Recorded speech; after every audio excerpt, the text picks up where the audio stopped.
En cuanto a las patologías que hay en el suelo pélvico, que son muchas, tenemos, ¿no?, incontinencia urinaria, incontinencia fecal. ¿Cuáles son las patologías más frecuentes que encuentras en la clínica? Bueno, en consulta, aunque la estrella de las patologías del suelo pélvico es la incontinencia urinaria, creo que lo que más tratamos son problemas de dolor. La patología dolorosa, tanto en hombre como en mujer, es bastante frecuente. Y bueno, por desgracia son un perfil de pacientes que no suelen ir habitualmente al fisio, ¿no? Que no es su primera opción, ¿no? Igual que alguien tiene un dolor de espalda, de rodillas, pues lo primero que se le viene a la mente es acudir a un fisio para que le ayude con eso. Por desgracia estos pacientes muchas veces hacen un peregrinaje de un montón de especialistas, no llegan a dar con la clave de cuál es su problema. Y bueno, por supuesto no todos, pero sí hay un gran número de casos en los que la fisioterapia les puede ayudar mucho. En algunos casos podemos solucionar su problema y en otros podemos ayudarlas a que tengan una mejor calidad de vida. Entonces creo que el trabajo del fisio, donde más hace en valor el trabajo que podemos realizar, es en patologías de dolor, aunque por supuesto la incontinencia urinaria es una disfunción con unas secuelas en las personas, también afecta anímicamente, socialmente, ¿no? Tanto incontinencia de orina como otro tipo de incontinencia, que el trabajo de la fisio también es muy importante y que se ha menospreciado durante mucho tiempo, ¿no? Con, bueno, esto tonto unas bolas chinas, o esto te dan un folleto y haz ciertos ejercicios, o bueno, incluso muchos médicos, bueno, esto es cosa de la edad, o es algo que lo aparto.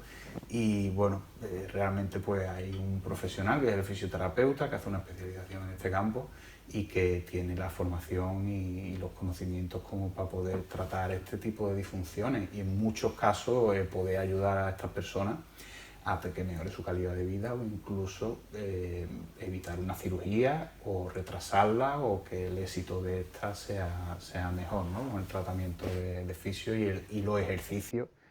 ¿Es normal tener pérdida de orina cuando se llega a una cierta edad? Hablamos de unos factores de riesgo. Hay personas que le llamamos población de riesgo, pues por ejemplo a las mujeres después de la menopausia, las mujeres después de haber dado a luz, personas con profesiones bípedas, exceso de peso. ¿Es normal tener incontinencia? No, no debe haber incontinencia, pero sí que hay personas que están más predispuestas por ser población de riesgo, ¿no? Sobre todo las mujeres, sobre todo mujeres que han dado a luz y más aún si están en edad de menopausia, ¿no? Por todos esos cambios hormonales y los problemas en los tejidos que supone para ellas. ¿Cuál es el tratamiento? Hombre, no se puede generalizar un tratamiento, ¿no? Pero ¿cuáles suelen ser los pasos de un tratamiento en caso de una incontinencia urinaria? ¿Se pauta ejercicio, se pauta estiramiento, se pauta ejercicios de contracción? ¿Qué se suele hacer en una incontinencia urinaria? Bueno, va a depender del tipo de incontinencia. Va a depender de la gravedad, ¿no? Pues esto lo podemos cuantificar con una serie de test que le facilitamos a los pacientes. Pero sí te diría que hay cosas en común, ¿no? Y lo primero es, por lo menos en mi caso, como yo trabajo, me gusta hacer una normalización miofacial.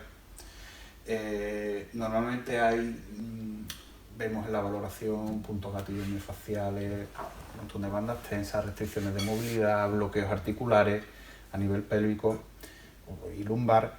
Entonces a mí me gusta empezar mi terapia con una normalización. Estas personas pues después de estar mucho tiempo con pérdida o esa hipotonía puede crear, ¿no?, esas bandas tensas, puntos gatillos. ¿Y eso se hace con técnicas manuales in situ, en la zona? Sí, hay que hacer terapia manual abdominopélvica. Hay que tratar el diafragma, hay que tratar los músculos de la pared abdominal, hay que hacer tratamiento articular en pelvis y columna lumbar. Y una vez que se ha hecho esta normalización, es cuando empezamos con sesiones propioceptivas, que el paciente aprenda, bueno, primero sepa dónde están todas sus estructuras, que Claro. hay mucho desconocimiento, ¿eh? Sí, que a lo mejor te llegan y te dicen eso de la pelvis, ¿qué es? Sí, ¿No? vamos, totalmente. Y le preguntas y le dices a una persona que contraiga suelo pélvico que contrae cualquier cosa menos lo que tiene que contraer. No es solo pélvico. Totalmente. Entonces, bueno, pues ahí empezamos con tomas propioceptivas, que el paciente tenga una mejor conciencia pélvica. que aprenda a contraer lo que tiene que contraer sin ayudarse con los vecinos ni hacer contracciones parásitas. Y una vez que se ha hecho esta propiciación, el paciente ya sabe cómo tiene que contraer, lo hace correctamente. Pues hay muchas opciones, pero vamos, se dan pautas de ejercicio para casa, podemos ayudarnos de la electroestimulación muscular, biofeedback con electromiografía o con ecografía. Y bueno, ya depende del tipo de incontinencia y la gravedad, pues ya las peculiaridades de cada caso, ¿no? Hay otra patología que a lo mejor... Bueno, antes de pasar a otra patología, supongo que habrá muchas personas que vienen aquí que a lo mejor tienen un cierto miedo o una cierta... que no están muy predispuestos a ser tocados en la zona pélvica. ¿Cómo se hace para que la persona se sienta cómoda cuando llega a una consulta de este tipo, de una zona tan íntima, tan compleja, ¿qué se hace? ¿Cómo se trata al paciente? Es buena pregunta. ¿O cómo se debe tratar?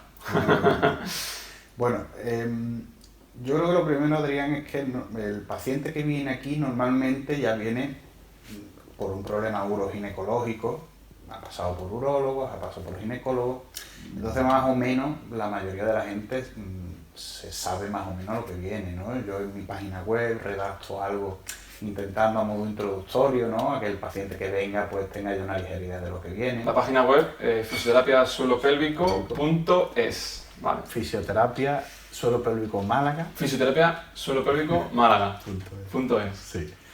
Y ahí, bueno, pues hay una pequeña introducción en la que cuento un poco qué es lo que vamos a hacer, ¿no? Para que la gente ya sepa un poco a lo que viene, ¿no?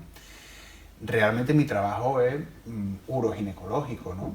Entonces, bueno, por supuesto el paciente cuando llega hacemos una entrevista clínica y ahí se le va a explicar con todo lujo de detalle todo el procedimiento, ¿no? Que sepan toda la valoración que vamos a hacer, en qué va a consistir. Yo justifico un poco las pruebas que se van a hacer para que entiendan el motivo de la prueba. Claro, porque puede pensar, bueno, ¿y a mí por qué me tiene que...? Esto pasa más con personas que no vienen con un problema directamente en el suelo pélvico, ¿no? Hay personas que vienen con algún problema por una cesárea, algún problema lumbar o algún problema rotadores de cadera o otro problema que a lo mejor no supone que tiene una relación totalmente directa con el suelo pélvico. Y sí es cierto que a lo mejor en ese momento, pero bueno, para eso estamos nosotros, para explicarle el porqué, el razonamiento. Y la verdad es que por suerte todo el mundo viene con muy buena predisposición. Las mujeres están acostumbradas a que les trate un ginecólogo, ¿no? Normalmente. Sí, claro. Entonces, bueno, yo me he visto siempre muy bien aceptado por las pacientes mujeres y los hombres no hemos tenido nunca ningún problema. De hecho, yo creo que hay muchos hombres que prefieren que les trate un hombre. Entonces, la verdad es que yo por el momento me he sentido muy bien aceptado en ese aspecto. Genial, enhorabuena. Hay otra patología que es el prolapso. ¿Qué es? El prolapso es cuando una víscera pélvica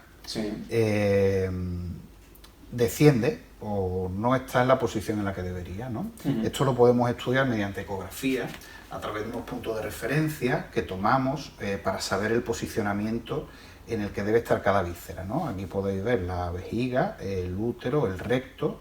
Tiene un posicionamiento, además con un ángulo que se forma entre el cuerpo de la víscera y la salida, en este caso la uretra, que debe ser aproximadamente de 90 grados, y un posicionamiento en la pelvis menor.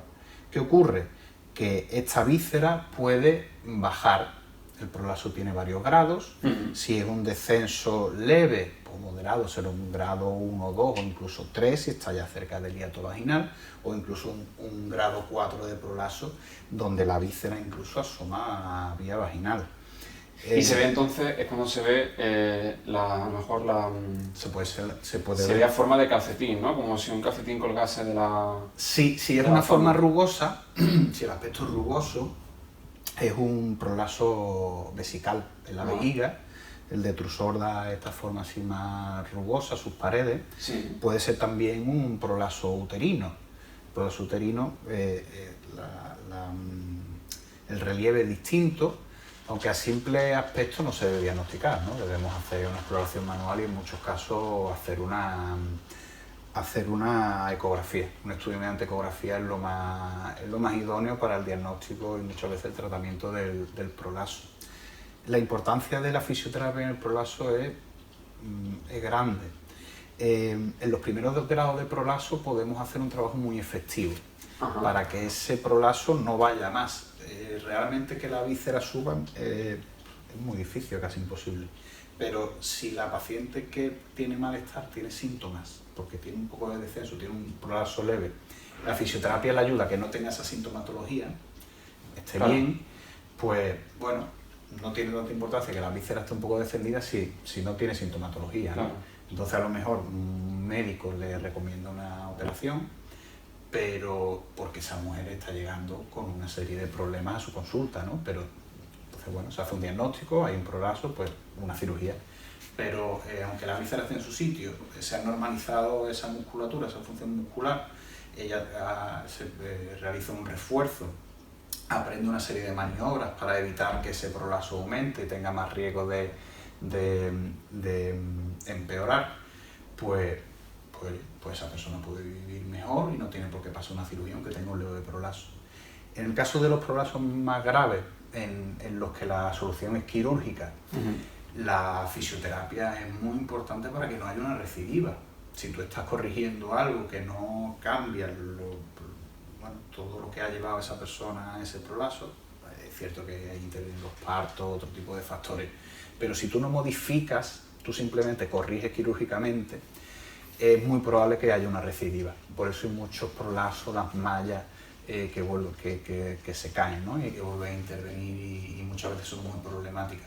Por lo que yo recomiendo que cualquier prolapso debe tener un tratamiento de fisio, porque aunque sea un prolapso de mayor entidad y acabe requiriendo una cirugía, el trabajo que vamos a hacer en consulta y que va a hacer el paciente en su casa va a poder ayudarle a que pueda incluso evitar esa cirugía o que si tiene que tenerla, pues la recuperación sea mucho mejor y con mayores garantías. Qué bien, qué bien. ¿Cómo puede la fisioterapia en suelo pélvico ayudar o evitar las infecciones de orina? Mira, las infecciones de orina en muchos casos se producen cuando son muy recidivantes y no hay un cultivo, no hay un problema más allá que el funcional. Se producen por deficiencias en el vaciado. No hay un correcto vaciado o queda lo que llamamos un residuo posmiccional. Es curioso, pero hay mujeres que con un tratamiento miofacial y una normalización en esta musculatura y algunos consejos de cómo orinar, ¿no?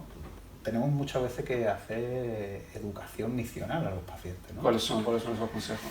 Pues bueno, algunas personas aguantan mucho sin orinar, otras personas orinan muy repetidamente. Hay que intentar tener una hidratación correcta, lo primero, ¿vale? Personas que optan por beber poco, por toda esa frecuencia misional que les afecta, hay que empezar por tener una buena hidratación.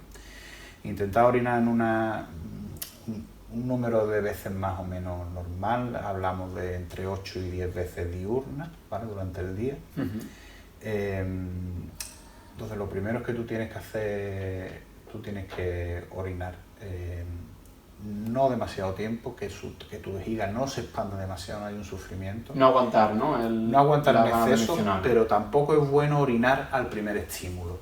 Hay que saber un poco diferenciar eso, ni ir a orinar a la primera, ni aguantar mucho. Y por supuesto, orinar bastante. Y también recomendamos que la micción sea, ¿no? Tú te puedas relajar. Que no estemos ahí apretando cuando tengamos que hacer presiones, ¿no? Eso puede ser un buen consejo. Que hay que intentar que todo fluya y dejar que el cuerpo tenga unos hábitos más o menos regulares, ¿no? Genial. ¿Cómo de importante es la ecografía en la valoración del suelo pélvico? Bueno, el suelo pélvico es una estructura que no podemos ver. No es como otras valoraciones que hacemos en fisioterapia general o en otros ámbitos, que bueno, la valoración manual te da muchísima información y hay muchas patologías que puedes tratar sin necesidad de ecografía. Pero es cierto que la ecografía te da mucha información que cuando la usas te das cuenta de lo importante que es, y es difícil trabajar sin ecografía una vez que estás trabajando con ecografía. Como hemos hablado antes, el prolazo, por ejemplo, tú estás cuantificando exactamente el grado de afectación, estás viendo con pruebas funcionales, con Valsalva, con toses, con esfuerzos defecatorios, estás viendo la respuesta. Estás viendo la respuesta del cierre vesical, como la vejiga y el cono vesical se cierra gracias a los esfínteres cuando hay una reacción de Valsalva, ¿no? Entonces, bueno, tú tienes una información de mucha utilidad, tanto en el diagnóstico como en el seguimiento, incluso mucho a nivel propio efectivo. Las personas no se hacen una idea de cómo funciona todo esto por dentro, ¿no? Entonces, el verlo en la pantalla, el paciente tiene una pantalla grande frente a la camilla, desde donde está conectado el ecógrafo, para que pueda ir viendo en una pantalla grande la exploración que yo estoy haciendo. Okay. Y a mí me es de mucha utilidad explicarle al paciente lo que estamos haciendo, el porqué, la contracción, cómo responde la vejiga cuando hace un esfuerzo, cuando bloquea su periné, cómo no desciende tanto, ¿no? Ayuda a reafirmar las sensaciones que tiene el paciente, ¿no? Sin duda es de gran utilidad, tanto para el suelo pélvico como para la exploración abdominal. La diástasis de recto es una manera de cuantificar con una medida milimétrica. Sale una distancia entre los dos rectos abdominales. Exactamente, se ve en reposo, se ve durante un ejercicio. Entonces, el diagnóstico es más preciso, el seguimiento del paciente es mejor, podemos ver la evolución, ¿no?, del trabajo que estamos haciendo. Claro, realmente mides in situ si lo que estamos haciendo está sirviendo o no. Exactamente, porque hay muchas personas que no responden todos igual ante un mismo ejercicio, por ejemplo, ¿no? Hay mucha polémica con los ejercicios hiperpresivos, por ejemplo, cómo puede afectar eso al suelo pélvico. Cuando decimos ejercicio hiperpresivo, hablamos de hacer una fuerza hacia afuera. Un aumento de presión en el abdomen, que puede ser desde un ejercicio abdominal o un esfuerzo defecatorio mal realizado, ¿no? Todos son momentos de aumento de presión abdominal, y que en principio hay unas pautas de que, bueno, pues hay un fenómeno que ocurre, un vector descendente de fuerza hacia el periné, pero hay personas que responden de una manera u otra, y eso, por ejemplo, lo cuantificamos con ecografía. No todo el mundo tiene contraindicado ciertos ejercicios, aunque algunos casi para la mayoría, pero es cierto que el ecógrafo nos da exactitud en nuestros diagnósticos y en nuestros planteamientos terapéuticos. En cuanto a los ejercicios hipopresivos, ¿qué utilidad pueden tener en la fisioterapia en suelo pélvico? ¿Lo suele usar? ¿No lo suele usar? Sí, la gimnasia hipopresiva es espectacular. Es un método, bueno, que creó Marcel Couffier. Lleva muchos años evolucionando, lleva muchos estudios, por suerte en otros países pueden dedicarse a estudiar muchas de las técnicas que hacen, y hay muchísima evidencia científica sobre la efectividad del trabajo hipopresivo. Es un trabajo a nivel muscular, neurológico, hormonal, es un trabajo muy completo. Yo trabajo mucho con el hipopresivo, sobre todo en recuperaciones postparto, en fases ya finales. Es cierto que es una técnica difícil de realizar de forma autodidacta. Eso es decir. ¿Con qué grado recomiendas el que una persona de un vídeo de YouTube o un ejercicio que vea en redes sociales lo aplique en su día a día? Mi recomendación es que si tiene alguna patología, ese ejercicio hipopresivo normalmente debe realizarse después de un trabajo previo. Como te digo, se le va a hacer una valoración, una normalización, tanto a nivel articular, muscular. Yo, por ejemplo, en mi caso, no suelo recomendar empezar con gimnasia hipopresiva. A mí me gusta hacer una valoración abdominopélvica, valorar qué problemas hay y normalmente tratar antes de hacer gimnasia hipopresiva u otros procedimientos. Además, la gimnasia hipopresiva es difícil. compleja, son gestos que no estamos acostumbrados, músculos que normalmente no se usan, ¿no? Claro. En los pacientes, entonces es complejo y es difícil hacerlo bien, pero ya no es solo eso, Adrián, sino que creo que es recomendable hacer un tratamiento previo en muchos de los casos antes de hacer gimnasia hipopresiva.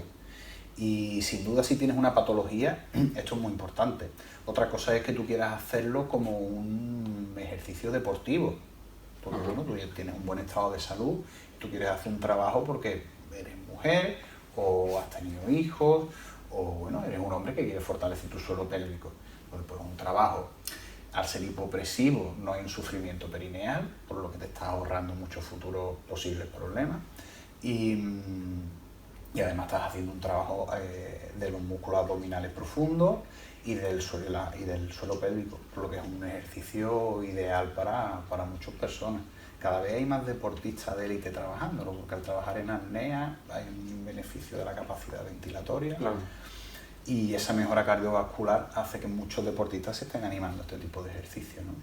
Así que yo lo recomiendo como un ejercicio deportivo para cualquier persona sin patología, y a alguien que sí tenga sintomatología, sobre todo de suelo pélvico, sí que le recomiendo que sea una prescripción de un fisioterapeuta. Genial. Vale, una última pregunta. Las que quiera. Bueno, si surge alguna más, ya no lo sé. Oye, Javi, ¿cómo de preparado tiene que estar una persona para poder valorar, tratar, hacer un seguimiento a una persona de fisioterapia del suelo pélvico? ¿Cuál debe ser la formación para que una persona general, de la población general, se deje tratar en la esfera abdominopélvica? Es buena pregunta, Adrián, porque hay varias formas de formarte, ¿no? Y especializarte en esto. Hay la opción de hacer microformación. Hay muchos fisioterapeutas que optan por hacer cursos de varios días, en los que tienen unas nociones. Yo empecé por ahí, hice varios cursos de, ¿no?, llamaban microformación, porque hace un cursito aquí. Claro, vas picando, vas viendo si te gusta, si no, sí, ¿no? Exactamente. Fui aprendiendo y hasta que, bueno, ya tuve suficiente formación como para hacerme una idea de lo que era y decidí pues hacer la especialización haciendo el máster, ¿no? Pero es cierto que, bueno, un fisioterapeuta que haga un curso en patología de suelo pélvico puede tener competencia para tratar alguna patología, ¿no? Pero es cierto que lo ideal es que tú tengas un máster en disfunciones del suelo pélvico para poder afrontar con mayores garantías el mayor número de patologías, ¿no? ¿Qué duración tiene el máster?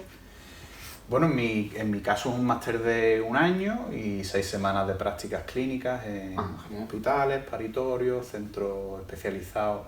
Yo tuve la suerte de que me acogieron en Eibar, en el centro de Amóstegui, que es un referente en España, donde aprendí mucha obstetricia, uno de los pioneros en España, obstetricia y fisioterapia del suelo pélvico. Tuve la suerte de trabajar con Antonio Mendaña en Madrid, otro referente del que aprendí mucho, especialista en ecografía, del que también absorbí muchos conocimientos. Qué bueno. Y bueno, hoy tengo la suerte de poder ser tutor de prácticas del máster y recibí alumnos también eso no lo sabía. Que vienen aquí. Este ha sido el 3er curso, que bueno, con todo esto del coronavirus hemos tenido que parar las prácticas, pero ya estamos retomando y bueno, me gusta poder devolver todo eso que recibí. Así que 1 año de formación es la necesaria para tener suficientes competencias como para tratar cualquier patología de suelo pélvico. Después tienes un montón de opciones de seguir formándote, por supuesto. Pero yo creo que lo ideal para algún compañero que esté interesado y que esté averiguando, investigando, si quieres tener una formación que te dé garantías para poder afrontar cualquier patología del suelo pélvico, debes hacer un máster de especialización en disfunciones del suelo pélvico. Y voy más allá, te recomiendo el de la Universidad de Málaga. El de la Universidad de Málaga. Sí. Hay una gran formación y un equipo docente estupendo. Y yo lo recomiendo. Genial. Genial. Bueno, Javi, vamos a dejar un formulario justo aquí debajo por si tenéis alguna pregunta que queráis hacerle a Javi. Él estará encantado de responderos. ¿Dónde estás? Pues estamos en el Centro de Fisioterapia Atenea. Publicidad. Estamos en calle Palma del Río 22. Esto es la zona de Avenida Molière, muy cerquita de Avenida Molière, en Málaga capital. Genial. ¿Qué horario tenéis? Pues horario muy amplio. Está aquí mucho tiempo. Trabajamos mucho. Pues estamos de mañana y tarde, de lunes a viernes y entramos a las 10 de la mañana y no nos vamos siempre a la misma hora, pero estamos bastantes horas. Genial, Javi. Pues muchas gracias por haber Gracias a ti. estado aquí. Gracias a ti, Adrián. Nos veremos la próxima. Cuando quieras.